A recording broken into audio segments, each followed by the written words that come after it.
ஒரு குடும்பத்தில் சந்ததி விருத்திகள் அடிக்கடி டிஸ்டர்ப் ஆகிட்டே இருக்குது அப்படின்னா இவங்களுக்கும் அந்த அமைப்புகள் வரலாம். பாதி நின்று கலைஞ்சிரும், 3 மாதம் நின்று கலைஞ்சிரும், நல்லா வந்திருக்கும், இதயம் சரியாக ஒர்க் ஆகுதுன்னு சொல்லி அவங்களே அபார்ட் பண்ணிடுவாங்க. இந்த மாதிரி வேலைகள் செய்யறதுனா குரு. குழந்தை பிறப்பை குறிக்கிறது செவ்வாய், குரு, சூரியன். அதுக்கப்புறம் உடல் அமைப்புகளில் பார்க்கறது செவ்வாய். இந்த 3 கிரகங்களும் டேமேஜ் ஆகாமல் இருந்துச்சுன்னா குழந்தை பிறகுல பிரச்சனை வராது. ஆட்டிசம் நிறைய ஜோசிக்காரங்க சரி செய்ய முடியும்னு ஏதோ பரிகாரம் சொல்றதுனால மக்கள் நிறைய பேர் ஜோசியரை நாடி வராங்க. 4 வயசுல 5 வயசுல பேசாட்டினா என்ன பிரச்சனை அப்படின்னா டாக்டர் பார்க்குறோம் மைல்டு ஆட்டிசம் சொல்றாங்க. அதுக்கு தெரப்பீஸ் இருக்கு. சந்திரன் பவராக இருந்தால் சளி பிடிக்கும், கண்ணு பிரச்சனை வரும், இதெல்லாம் தனி. ஒரு ஜாதத்தில் குரு செவ்வாய் இணைவு அல்லது செவ்வாயோட சேர்ந்த கிரகங்கள் வக்ரம் பரிவர்த்தனையாக இருந்தால் அவங்களுக்கு தீராத நோய்கள் மறுபடியும் வந்துகிட்டே இருக்கும். இந்த மாதிரி இந்த கிழமைக்கு பிறந்தா சரியா இருக்கும், இந்த தேதியில பிறந்தா சரியா இருக்கும் அப்படின்னால என்னைக்கு குழந்தை பிறந்தாலும் அது நல்ல குழந்தை. குழந்தை இல்லாதவனுக்கு தான் அதனுடைய வேதனை தெரியும்.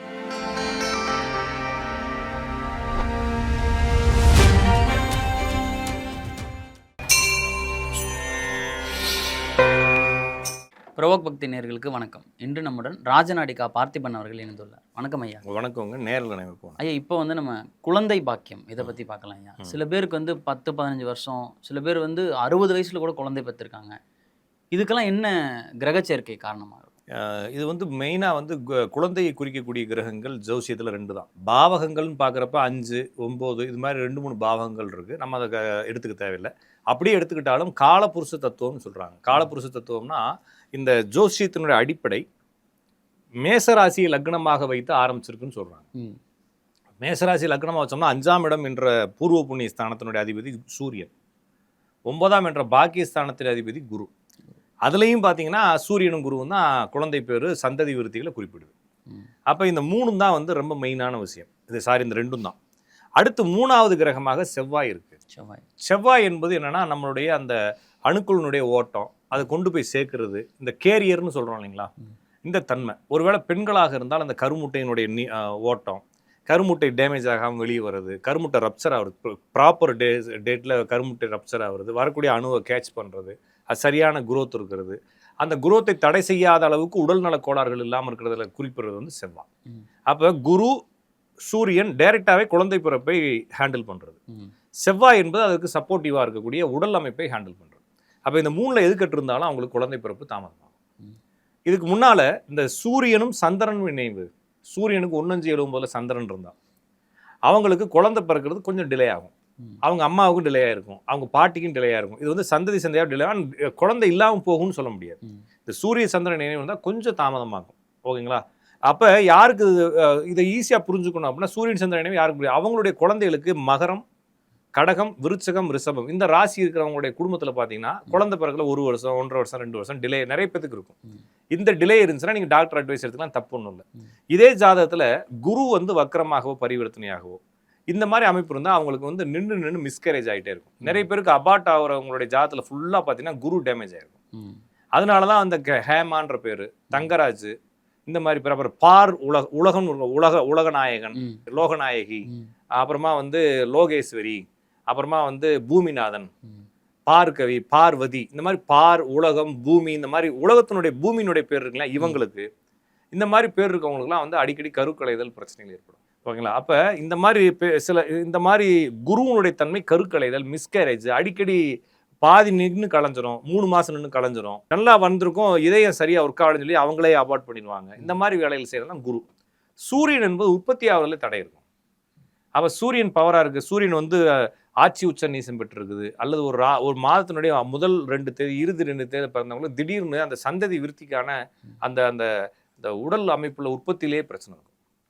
அப்போ இந்த 3மே வக்ரம் பரிவர்த்தனையோ ஏதோ ஒன்று ஆச்சுன்னா ஏதோ ஒரு பிரச்சனை கொடுக்கலாம். நான் பழைய வீடியோவில் பார்த்தது போல இந்த சூரியன் புதன் தனித்திருப்பது, சந்திரனுடன் சேர்ந்திருப்பது இவங்களுக்கு டைரெக்டாகவே குழந்தை பத்துக்கிறதுல ஏதோ ஒரு பிரச்சனை இருக்கும். எனக்கு தெரிஞ்ச ஒரு லேடி ஒருத்தவங்க ஜாதகம் பார்க்க பண்ணுறாங்க, அவங்க வீட்டுக்காரன் லைனில் இருக்கிறாரு, 2 பேரும் நல்லாவே பேசுகிறாங்க, எல்லாம் பண்ணுறாங்க. நான் குழந்தை பிறக்கலையான்னு கேட்குறேன், ஆமாங்க அதுக்கு தான் பார்த்தோம் அப்படிங்கிறாங்க. அவங்க என்ன சொல்கிறாங்கன்னா உங்கள் 2 பேத்துக்குள்ள இன்டிமேசி அப்படின்னா இன்டிமேசியே இல்லைங்கிறாங்க. அப்புறம் எப்படி குழந்தை பிறக்கணும், படத்தில் பார்த்து தாலி கட்டணும்னு அடுத்த நாள் குழந்தைய பிறக்கும். என்னன்னு கேட்டால் எங்களுக்கு சொல்லவும் சங்கடமாக இருக்குது, எங்களுக்கு அந்த தாட்டும் வரல 2 பேருக்கும். அவர் என்ன சொல்கிறாரு, எதுக்கு வரலன்னு கேட்டால் என் மேலே அவங்களுக்கு நம்பிக்கை வரட்டும் அப்படிங்கிறாரு. எத்தனை வருஷம், 2 வருஷமாக நம்பிக்கை வராமல் இருக்கும் அப்படின்னு கேட்குறோம். அப்போ என்னன்னா அவங்களுக்குள்ள ஏதோ ஒரு பிரச்சனை, மென்டலி அவங்களுக்குள்ள என்ன இருக்குங்க, சைக்காலஜிக்கலாக அவங்களுக்குள்ள ஏதோ டிஸ்டர்பன்ஸ் இருக்குது.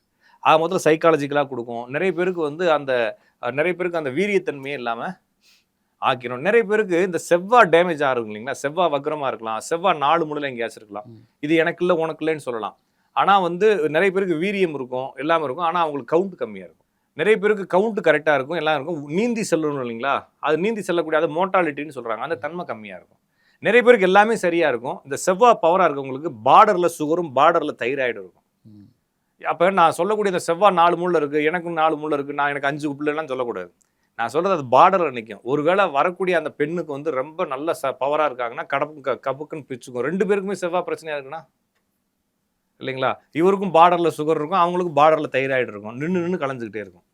அப்போ இந்த சந்ததி விருத்திகளை பார்க்கணுன்னா ஃபஸ்ட்டு செவ்வாய் பார்க்கணும். செவ்வாய் நல்லா இருந்தால், செவ்வாய் பிரச்சனையாக இருந்தால் உடம்பை டெவலப் பண்ணணும். ஜிம்முக்கு போகிறது, ப்ராப்பர் ஃபுட் எடுக்கிறதுலாம் பண்ண நின்றோம். சூரியன் புதன் தனித்து இருக்குன்னா இவங்களுக்குள்ள ஏதாச்சும் பேசி கீசி ஏதாச்சும் கவுன்சிலிங் எடுத்துகிட்டு இன்டிமெசி அதிகமாகும். குரு அதிகமாக இருக்குன்னா இந்த கரு கலையாமல் மெயின்டைன் பண்ணணும். இதெல்லாம் பண்ணும் பொழுது வரும். இது எல்லாமே வந்து மரபு ரீதியாக வரக்கூடிய பிரச்சனை தான். ஒரு குடும்பத்தில் சந்ததி விருத்திகள் அடிக்கடி டிஸ்டர்ப் ஆகிட்டே இருக்குது அப்படின்னா இவங்களுக்கும் அந்த அமைப்புகள் வரலாம். அப்போ இதுக்கு முன்னால் மாமா பிள்ளைக்கு இல்லை, நிறைய பேர் குடும்பத்தில் பார்த்தீங்கன்னா மாமாவுக்கு கல்யாணம் இருக்காது, அத்தைக்கு கல்யாணம் இருக்காது, சின்ன தாத்தா சும்மாவே சுற்றி இருந்துருப்பார், தாத்தாவுடைய தம்பி சும்மா சுற்றி இருப்பார். இந்த மாதிரி குடும்பத்துக்குள்ளே நீங்கள் பிறந்திருக்கிறீங்க. அது மூலம் நிறையவே இருக்குது. சித்திக்கு குழந்தை இல்லை, சித்தி மென்டல் வீட்டிலே தான் இருக்குது, இப்படிலாம் சொல்கிறாங்க இல்லைங்களா சில குடும்பங்கள். அந்த மாதிரி குடும்பங்களில் இருக்குது. இந்த ஜாதகத்தில் இப்படி இருக்குது. ஏன்னா அந்த குடும்பத்தில் 15 பேர் பிறந்திருக்கலாம், ஆனால் அதில் ஒரு 2 பேர் ஜாதகத்தில் மட்டும் நான் சொன்ன மாதிரி அமைப்புனா அவங்களுக்கு குழந்தை பிறக்கிறதுல கண்டிப்பாக ஏதோ ஒரு பிரச்சனை இருக்குது அப்படின்றத புரிஞ்சுக்கலாம். அப்போ குழந்தை பிறப்பை குறிக்கிறது செவ்வாய், குரு, சூரியன். குறிப்பாக வந்து குரு, அடுத்து சூரியன், அதுக்கப்புறம் உடல் அமைப்புகளில் பார்க்குறது செவ்வாய். இந்த 3 கிரகங்களும் டேமேஜ் ஆகாமல் இருந்துச்சுன்னா குழந்தை பிறகுல பிரச்சனை வராது. அதுக்கப்புறம் சூரியன் சந்திரன் வந்து கொஞ்சம் டிலே இருக்கும். 1 வருஷம் 2 வருஷம் 3 வருஷம் அவங்க அப்பா அம்மாவுக்கு எப்படியாச்சும் அதே மாதிரி உங்களுக்கு ஆகும். அதை நம்ம புரிஞ்சுக்க வேண்டியதான். எதாக இருந்தாலும் ஒரே மருத்துவத்தை எடுத்துக்கிட்டால் இப்போ வசதிகள் இருக்குது, செய்யலாம். இருந்தாலும் மருத்துவம் எடுத்துக்கிட்டால் கூட நிறைய பேருக்கு நான் சொல்கிறது ரொம்ப ரேர். மருத்துவம் எடுத்து கூட அமையாதவங்க நிறைய பேர் நான் பார்க்குறேன். அவங்க என்ன செய்கிறாங்கன்னா சரகேசி மதர், கருவை வந்து இது பண்ணுறது, நான் கருவை வேறு எங்கேயாச்சும் இது பண்ணுறது, இந்த மாதிரி பண்ணுறாங்க. அதுலேயும் ஒரு 110 டிக்கெட்டு தான் செய்தாவது 90% போயிடுது. அப்போ மரபு ரீதியாக நிறைய பேர் குழந்தை இல்லாட்டினா இந்த ஜாதகம் தான் அப்படி தான் இருக்கும். அப்படி தான் புரிஞ்சுக்கணும். இப்போ குழந்தை பிறந்ததுக்கு அப்புறம் சில குழந்தைகளுக்கு வந்து நோயினால் தாக்கப்பட்டு சில குழந்தைகள் இறந்து கூட போகிறாங்க. இதுக்கெல்லாம் என்ன காரணம்? குழந்தை இறந்துடுறது அப்படிங்கிறது லட்சத்தில் 1. ஏன்னா இப்போ இருக்கக்கூடிய மருத்துவ விஷயத்தில் என்ன கண்டிஷன் இருந்தாலும் புழைக்க வச்சிடுறாங்க. லைட்டை கிட்ட போட்டு தலையில் தொங்க விட்டு என்னத்தையும் மாட்டிக்கிட்டு புழைக்க வச்சிடுறாங்க. நிறைய பேர் இப்போ நான் சமீபத்தில் பார்க்குறது, நிறைய பேர்னு சொன்னால் கூட சமூகம் கெட்டுப்போச்சு, இது அடுத்த ஜென்ரேஷன்லாம் சொல்லுவாங்க. நான் சொல்கிறது நிறைய பிரச்சனைக்கு ஆளாகிறது. இது மாதிரி பார்க்குறதப்ப நிறைய மெயினான பிரச்சனை குழந்தைகளில் ஒரு 4 வயசு 5 வயசு வரும்போது ஆட்டிசம் இருக்குது அப்படிங்கிறாங்க. ஆட்டிசம் வந்து நிறைய ஜோசியக்காரங்க சரி செய்ய முடியும்னு ஏதோ பரிகாரம் சொல்கிறதுனால மக்கள் வந்து நிறைய பேர் ஜோசியரை நாடி வராங்க. 4 வயசுல 5 வயசுல பேசாட்டினா என்ன பிரச்சனை அப்படின்னா டாக்டர் பார்க்குறப்ப மைல்டு ஆட்டிசம்னு சொல்கிறாங்க. அதுக்கு தெரப்பீஸ் இருக்குது. அப்போ டேரெக்டாக தெரப்பீஸ் போயிருங்க. நிறைய பேருக்கு என்னென்னா இப்போ வளர்ந்து வர யுகத்தில் என் பிள்ளையை நான் கலெக்டர் ஆக்கணும், என் பிள்ளையை நான் நேரடியாக டாக்டர் ஆக்கணுன்றப்ப பிள்ளைகளுடைய எக்ஸ்பர்ட்டை நிறைய அவங்க மேலே எக்ஸ்பெக்ட் பண்ணி கொஞ்சம் பேசாட்டினா கூட டாக்டர்கிட்ட கூட்டு போய், எனக்கு தெரிஞ்சு ஒரு 2 கிளைண்ட் எனக்கு தெரிஞ்சவங்க இருக்காங்க, நான் குழந்தைக்கு பிரச்சனை இல்லைன்னு சொல்கிறேன், அவங்க வந்து இல்லைங்க எனக்கு தெரியும் பிரச்சனை இருக்குது அப்படிங்கிறாங்க. சரி நான் என்ன பண்ணுறது அப்படின்னா, இல்லை நான் தெரப்பீஸ் கொடுக்கலான் இருக்கேன், கொடுங்க. அப்போ வீம்புக்குன்னா வந்து பிள்ளைக்கு பொறுத்து, ஏன்னா பிள்ளையை வந்து பெருசாக இவங்க வந்து ஏதோ அப்துல் கலாம் மாதிரி பிள்ளையை நினச்சிட்டாங்க. இவங்க பிள்ளை இவங்கள மாதிரி தானே இருக்கும். அந்த மாதிரி இப்போ நிறைய பேர் அப்படி ஒரு ஓவர் திங்கிங் அப்படிங்கிறதுன்னு இல்லாமல் ஒரு ஜாதகத்தில் சனி புதன் அடுத்து ராகு இந்த காம்பினேஷன் இருந்தால் அவங்களுக்கு ஏதோ ஒரு மைல்டாக ஏதோ ஒரு டெக்னிக்கல் எரர் இருக்கும்ல.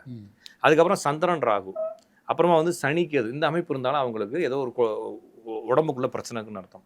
ஒரு சாதாரண ஒரு ஜாதத்தை எடுத்த உடனே செவ்வாவோட சேர்ந்த கிரகம் ஏதாச்சும் டேமேஜ் ஆகிருந்தா கண்டிப்பாக அந்த குழந்தைக்கு ஏதோ ஒரு மருத்துவ சிக்கல்கள் இருக்குது அப்படின்னு தெரிஞ்சுக்கலாம். இதே சனி புதன் காம்பினேஷன், சனி புதன் பரிவர்த்தனை, சனி புதன் 2 வக்கரமாகிறது, இந்த மாதிரி கண்டிஷன் இருந்தால் உடல் டிஸ்எபிலிட்டின்னு சொல்கிறோம் இல்லைங்களா, டிசேபிள் அந்த மாதிரி குழந்தைகளை நம்ம பார்க்குறோம்.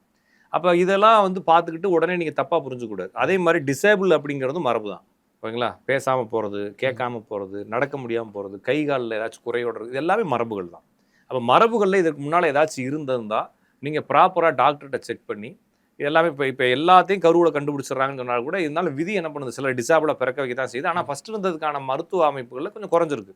இப்போ இந்த போலியோக்கான மருந்து கண்டுபிடிச்சிட்டா எல்லாமே குறைஞ்சிருச்சு. இப்போ கருவில் வந்து பிறக்கிறப்ப வரக்கூடிய பிரச்சனைகள் தான் இப்போ மெயின்டைன் ஆகிட்டு இருக்குது. அதையும் நீங்கள் வந்து முன்கூட்டியே அறிஞ்சு உங்கள் குடும்பத்தில் ஏதாச்சும் அதிகமான இந்த மாதிரி பிரச்சனை இருந்தால் டாக்டர்கிட்ட சொல்லி சரி பண்ணிக்கலாம். இது வந்து உங்கள் ஜாதத்தில் நான் குழந்தை பிறக்கிறதுல பிரச்சனை இருந்தாலும் சொல்லியிருந்தேன். இந்த பிரச்சனை குழந்தை ஜாதத்தை பார்த்த உடனே சந்திரன் பவராக இருந்தால் சளி பிடிக்கும், கண்ணு பிரச்சனை வரும், இதெல்லாம் சனி. அது வந்து பேசிக். சனி ராகு, சனி கேது, புதன் ராகு, புதன் கேது, இந்த மாதிரி அமைப்பு இருந்தால் நான் சொல்கிறது ஊனமோ மரபு ரீதியான பிரச்சனையோ மனோ ரீதியான பிரச்சனையோ தொடர் மருத்துவங்களோ வரலாம். ஒரு ஜாதத்தில் குரு செவ்வாய் இணைவு அல்லது செவ்வாயோட சேர்ந்த கிரகங்கள் வக்ரம் பருவி எடுத்துனே இருந்தால் அவங்களுக்கு தீராத நோய்கள் மறுபடியும் வந்துகிட்டே இருக்கும். அது ஒன்றுமே பண்ண முடியாது. அப்போ என்ன செய்யலாம்னா, நீங்கள் ஃபஸ்ட்டு இருந்தே மெடிக்கல் அட்வைஸ்க்குள்ளேயே குழந்தைய வச்சுக்கிறது நல்லது. நீங்கள் வந்து எல்லாத்தையுமே நீங்களே அரைச்சி கொடுக்குறேன் நானே செய்கிறேன்ற செய்யாமல் ப்ராப்பராக செய்யணும். இந்த பிரச்சனை வந்து பிரச்சனைன்றதை ஏற்றுக்கிட்டு உடனே மருத்துவம் எடுத்துக்கிட்டால் சரியாயிடும் அப்படின்றதான் பார்க்கலாம். நம்ம குழந்தை ஜாதத்தை நிறைய பார்க்காதீங்க. நான் சொல்கிறது அதுதான். நான் எனக்கு நீங்கள் மெசேஜ் பண்ணி குழந்தைக்கு மருத்துவ ரீதியாக மட்டும் பாருங்கள். நிறைய பேர் என்ன செய்யறாங்க, குழந்தை ஜாதத்தை கொடுத்து அப்பாவுக்கு பார்க்கணும் அம்மாவுக்கு பார்க்கணும்னு பார்க்குறப்ப அது தவறாயிருது. குழந்தைக்கு பிரச்சனை இருக்குன்னு தெரிஞ்சுன்னா ஒரு தடவை ஜாதத்தை பார்த்து தூக்கி போட்டுருங்க. அதுக்கப்புறம் அடிக்கடி ஜாதத்தை பார்த்து மனசை குழப்பிக்காமல் ப்ராப்பராக நீங்கள் மெடிக்கல் அட்வைஸ்க்குள்ளே போயிடும். சின்ன பிரச்சனை தான் மெடிக்கல் கவுன்சிலிங்குள்ளே போயிடும். நல்லது தான் பார்க்கும். குழந்தையோட ஜாதகம் எந்த வயசில் பார்க்குறது? எப்போ வேணாலும் பார்க்கலாங்க. பிறந்தோடனே கூட பார்க்கலாம். அதுக்கு எந்த ஒரு கண்டிஷனும் கிடையாது. ஆனால் அது எதற்காக பார்க்குறீங்கன்றதான் மெயின். நிறைய பேர் அதை கொடுத்துட்டு மாமாவுக்கு எப்படி இருக்குது, அத்தைக்கு எப்படி இருக்குது, அக்காவுக்கு எப்படி இருக்குது. நேற்று ஒரு ஜாதகம், ஒரு பையன் ஜாதத்தை கொடுக்குறாங்க. அப்போ ஒரு பையன்னா நான் சொல்கிறது வயசானவர், நான் ஒரு 35 வயசு பையன் ஜாதத்தை கொடுக்குறாங்க. கொடுத்து பார்த்துக்கிட்டு இருக்கும்போது இவங்களுடைய ஒன்று விட்ட அண்ணன் என்னது, பெரியப்பா பையன், சித்தப்பா, ஏதோ ஒரு பையன், பங்காளி ஒன்று விட்ட அண்ணனுடைய ஒய்ஃபு கன்சீவாக இருக்காங்களா, அவங்களுக்கு என்ன குழந்தை பிறகுன்னு கேட்குறாங்க. நான் என்ன இந்தியானா ஜோன்ஸா தம்பி கிவி போய் சர்ச் பண்ணி கொண்டு வர்றதுன்ற மாதிரி மக்களுடைய. இப்போ என்னன்னா, தம்பி ஒன்று விட்ட தம்பியோடைய ஜாதகத்தில் எனக்கு என்ன பிள்ளை பிறக்குன்னு ஒரு லேடி கேட்குறப்ப இந்த பிள்ளை ஜாதத்தை கொடுத்தோம்னா எல்லா விஷயத்தையும் கேட்பாங்க.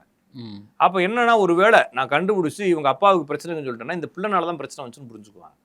எனவே பிள்ளை ஜாதத்தை பார்க்குறது எதற்கு பார்க்கக்கூடாதுன்னு சொல்கிறோம்னா, இவங்க நெகட்டிவாக புரிஞ்சுக்குவாங்க. பிள்ளையை வச்சு நம்ம சொல்கிறோம் பிள்ளைனால தான் ஆச்சுன்னு புரிஞ்சுக்குவாங்கனால அதை பார்க்காம விட்டுறது. எனவே பிள்ளை ஜாதத்தை நீங்கள் என்னைக்கு வேணாலும் பார்க்கலாங்க. உடம்பு பிரச்சனையாக இருந்தால் நீங்கள் பிறந்த அன்னைக்கே போய் பார்க்கலாம். சரிங்களா? எனக்கு தெரிஞ்ச ஒருத்தர் ஏதோ ஒரு நியரஸ்ட்டில் சென்னைக்குள்ள இருக்க ஒரு ஹாஸ்பிட்டலில் பிறக்கிறப்ப தலை ஒரு அகோரமாக பிறந்திருக்கு குழந்தை. இந்த குழந்தை என்ன ஆகுன்னு எனக்கு மெசேஜ் பண்ணுறாரு. பிறந்த ஒரு 2 மணி நேரத்தில் டாக்டர் சொல்லிட்டாங்க இந்த குழந்தை வந்து ரொம்ப அன்கண்டிஷனில் பிறந்திருக்கு, ஒரு மாதிரி இருக்குது, தலையெல்லாம் ஒரு உருவ அமைப்புலாம் நல்லா இல்லை. ஏன்னு கேட்டால் இவங்க வந்து குடும்பத்துக்குள்ளே ஸ்கேன் எடுக்கக்கூடாதுன்னு சொல்லிட்டாங்களா டாக்டர். குடும்பத்துக்குள்ளே ஸ்கேன் எடுத்தால் நம்ம குடும்பத்துக்கு ஆகாது அப்படின்னு சொல்லிட்டாங்களாம். எமர்ஜென்சி கொண்டு வந்து சேர்த்துருக்குறாங்க. டெலிவரி ஆயிடுச்சு. ஆனால் தலை வந்து ஒரு டிஃப்ரெண்ட்டாக இருக்குன்னு சொல்லிட்டாங்களாம். அந்த குழந்தை அவர் என்ன கேட்குறாருன்னா, இந்த குழந்தை இல்லாமல் இருந்துட்டு போகிறது கூட அந்த குழந்தைக்கு நல்லது, எனக்கும் நல்லது அப்படின்னு கேட்குறாரு. அப்போ குழந்தை பிறந்த 2 மணி நேரத்தில் ஜாதகம் பார்க்குறாரு. அப்போ அதை நான் பார்க்கலாமா வேணாமானா அவருக்கு தேவை இருக்குது, பார்க்கலாம். நான் சொல்கிறது புரிஞ்சுக்கிட்டீங்களா? அப்போ இது என்ன நடக்கும் அப்படின்றத நம்ம பார்க்கலாம். ஆனால் 2 வயசானாலும் சரி அப்பாவுக்காகவோ அம்மாவுக்காகவோ பார்க்காதீங்க. அப்பா அம்மா ஜாதகம் தான் அதிலே பார்த்துருங்க. அடுத்தவங்களுக்காக பார்க்க வேணாம். குழந்தைக்கு படிக்கிற வரைக்கும் உடம்பு விஷயங்கள் பார்க்கலாம். 10th வரைக்கும் படிப்பு எப்படி இருக்குன்னு பார்க்கலாம். படிப்பையும் 10th வரைக்கும் பார்க்க தேவையில்லை. ஏன்னா 10th வரைக்கும் கம்பல்சரி எல்லாத்தையும் பாஸ் போட்டு விட்றாங்க. 10th அப்புறம் இந்த பிள்ளை என்னத்துக்கு போகலாம்னு சொல்லி நீங்கள் என்கிட்ட ஒப்பீனியன் கேட்க தேவையில்லை. என்னத்துக்கு போகணும்னு சொல்லி தெரிஞ்சுக்கிட்டு சந்தோஷமா இருக்கலாம். அப்போ ஒரு காலேஜ் முடிக்கிற வரைக்கும் இவங்களுக்கு ஜாதகம் பார்க்கறதுக்கான தேவையே இல்லை. உடம்பு பிரச்சனையாக இருந்தால் மட்டும்தான் பார்க்கணும். இது எதுக்குமே நீங்கள் பார்க்க தேவையில்லை. ஏன்னா நான் ஜாதகம் பார்த்தா தான் இந்த பிள்ளை டாக்டர் ஆகும், ஜாதகம் பார்த்தா தான் இந்த பிள்ளை இன்ஜினியர் ஆகுன்ற எந்த கண்டிஷனும் இல்லை. ஏன்னா அந்த பிள்ளை விதி. இப்போ நான் என்கிட்ட பார்த்ததுனால தான் அந்த பிள்ளை டாக்டர் ஆச்சுன்னு எங்கேயுமே சொல்ல முடியாது. நான் சொல்லாட்டினா கூட என்ன ஆயிருக்கும், அந்த பிள்ளை டாக்டர் ஆயிருக்கும். எனவே நம்ம பார்த்து சொல்வதால் அவங்களுடைய வாழ்க்கை மாறுவது கிடையாது என்பதால் நீங்கள் அதை பார்க்க வேண்டிய அவசியம் இல்லை. உடம்பு பிரச்சனை எதுக்கு நான் பார்க்க சொல்கிறேன்னா, பயம் போகும். இப்போ சரியாயிருங்க, பயப்படாதீங்க அப்படின்னு நம்ம சொல்கிறதுக்கு வேணால் அது யூஸ் ஆகுமே தவிர அந்த ஜாதகம் பார்க்கறதுனால உடம்பு நோயும் சரியாகாது. சரிதான் இல்லைங்களா? அப்போ ஜாதகத்தை மேக்ஸிமம் குழந்தைகளுக்கு பார்க்க தேவையில்லை. பயமாக இருந்தால் நோய்க்காக மட்டும் பார்த்துக்கங்க. அந்த மாதிரி இந்த குழந்தை பிறப்பில் வந்து வெள்ளிக்கிழமை வந்து பெண் குழந்தை பிறந்தா பிறந்த வீட்டில் இருக்க காசெல்லாம் பறி போயிடும் ஒரு படத்துல அப்படின்னு சொல்றாங்க. சந்தானம் வெள்ளிக்கிழமை அதுவுமா பிள்ளை ஓடி போச்சுன்றா, சனிக்கிழமை ஒன்னா பிரச்சனை இல்லை சந்தானம் கேட்குற மாதிரி. இதெல்லாம் நம்மளுடைய கதையில பேசிங்க. வெள்ளிக்கிழமைக்குன்னு ஒரு சிறப்பு கிடையாது.